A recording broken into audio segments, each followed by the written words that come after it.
Halo teman-teman semuanya, jumpa lagi dengan Anka. Mari kita belajar tentang reaksi eksotermik dan reaksi endotermik.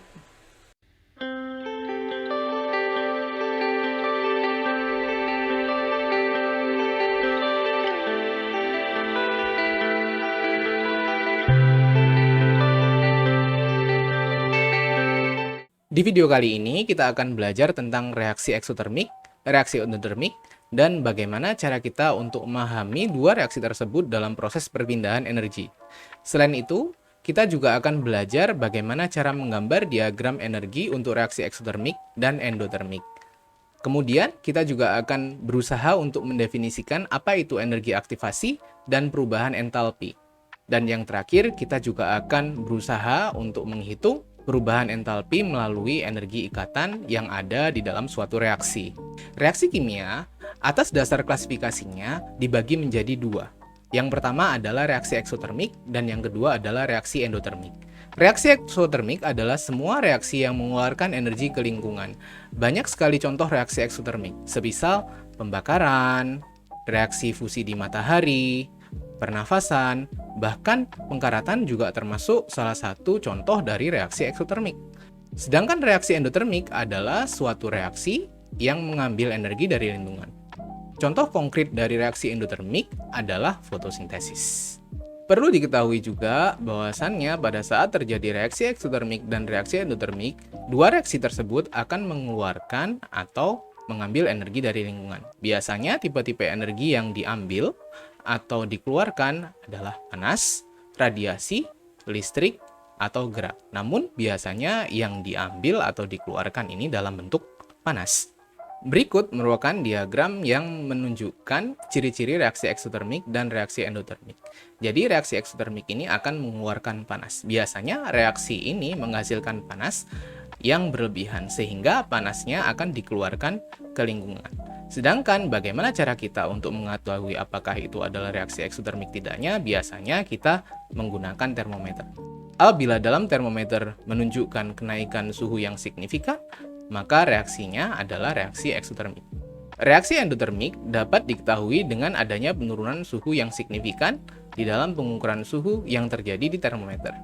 Lah, untuk mengetahui secara gamblang apakah suatu reaksi itu eksotermik atau endotermik, ada baiknya kita belajar tentang diagram energi. Jadi, diagram energi adalah suatu diagram yang akan memberitahu kita tentang tingkat energi reaktan dan produk dalam suatu reaksi. Suatu diagram energi biasanya terdapat beberapa parameter-parameter yang penting.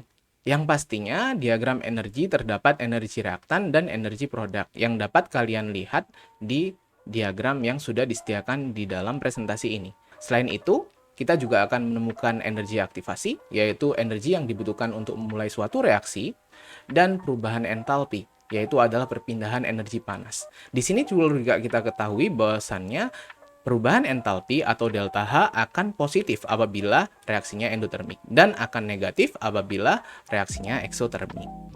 Selanjutnya, mari kita belajar bagaimana cara kita untuk membaca diagram energi dari reaksi eksotermik dan reaksi endotermik.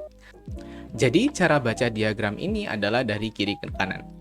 Kita tahu di awal reaksi ada reaktan, dan reaktan-reaktan ini akan mempunyai energi yang spesifik. Energi tersebut bisa kita lihat di dalam diagram ini. Jadi apabila reaktannya di sini, maka energinya adalah di sini yang bisa kita lihat melalui sumbu Y. Selanjutnya ada energi aktivasi, yaitu energi yang dibutuhkan untuk memicu suatu reaksi. Apabila suatu reaksi memiliki energi aktivasi yang cukup, maka suatu reaksi tersebut akan berjalan sehingga reaktan yang tadinya ada di sini akan beralih dan mengkonversi dirinya menjadi produk. Perlu diketahui juga di sini produk mempunyai level energi yang berbeda dari reaktannya. Dan kita tahu energi produk yang ada di sini itu lebih rendah daripada energi yang dimiliki oleh reaktan sebelumnya.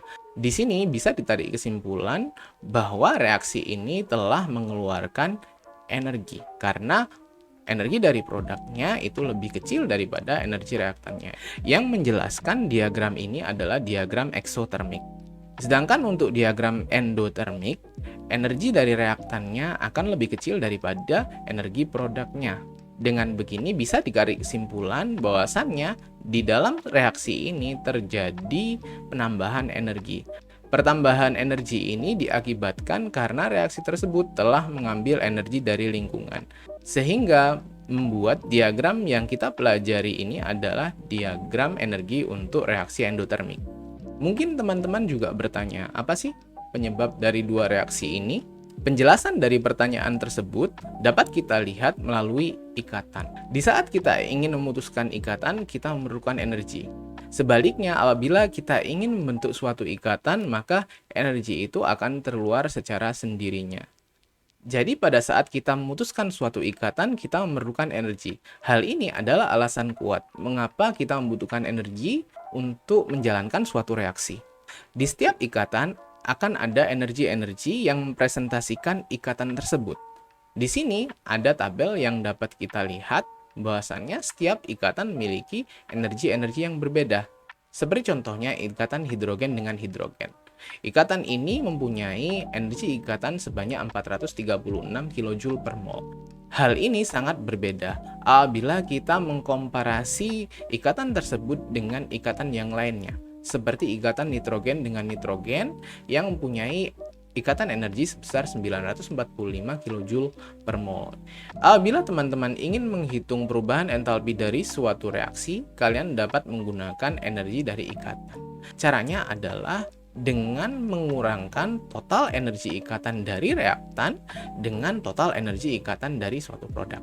Dan pastinya sebelum kalian menghitung, ada baiknya kalian menggambar molekulnya terlebih dahulu. Mengapa? Jawabannya akan kita lihat di halaman selanjutnya. Apabila ada pertanyaan yang menginginkan kalian untuk menghitung perubahan entalpi dalam suatu reaksi seperti ini, hal pertama yang ingin kalian lakukan adalah membuat suatu tabel untuk memudahkan kalian menjawab pertanyaan tersebut. Dan pastinya jangan lupa untuk menyiapkan list-list energi ikatan yang teman-teman dapatkan dari referensi itu sendiri. Dan sebelumnya, teman-teman pasti ingat tips pertama sebelum kita memulai perhitungannya yaitu adalah menggambar molekulnya terlebih dahulu. Jadi kita gambar satu-satu ya. Untuk CH4 molekulnya seperti ini, untuk oksigen molekulnya seperti ini, CO2 molekulnya seperti itu, dan air molekulnya seperti itu. Jangan lupa apabila kalian menggambar molekul-molekul itu, kalian juga harus melihat koefisien dari molekulnya. Jumlah dari molekulnya sangat penting untuk melihat berapa banyak ikatan yang ada di dalam reaksi tersebut. Setelah kita menggambar molekul-molekul tersebut, kita akan mengklasifikasikan jenis ikatan-ikatannya. Setelah kita klasifikasikan jenis ikatannya, tulislah energi masing-masing ikatan. Di sini ada CH, ada OO, ada CO, dan ada OH yang masing-masing memiliki energi-energi yang berbeda pastinya. Dan jangan lupa untuk menghitung jumlah ikatan yang terdapat dalam suatu reaksi tersebut. Setelah itu, kita hitung energi totalnya dengan cara mengalihkan energi ikatan yang sudah kita jelaskan sebelumnya dengan jumlah total ikatan yang kita lihat di dalam molekulnya itu. Dengan mengurangkan jumlah total energi ikatan dari reaktan dengan jumlah total energi ikatan dengan produknya, maka kita akan dapat mengkalkulasi perubahan entalpi dalam suatu reaksi tersebut. Yang apabila kita hitung adalah minus 726 kJ per mol. Jadi, menurut teman-teman, apakah ini reaksi eksotermik atau endotermik? Kalau teman-teman tahu, tolong tulis jawabannya di kolom komentar ya. Oke, jadi gimana? Apakah kalian sudah mengerti tentang reaksi eksotermik dan reaksi endotermik? Apabila kalian ingin bertanya, tolong tulis pertanyaannya aja di dalam komentar ya. Terus, kalau misalnya kalian suka dengan video ini, mohon di-like. Kalau misalnya kalian suka dengan konten-konten yang saya kerjakan, mohon subscribe-nya. Dan sampai jumpa di video selanjutnya.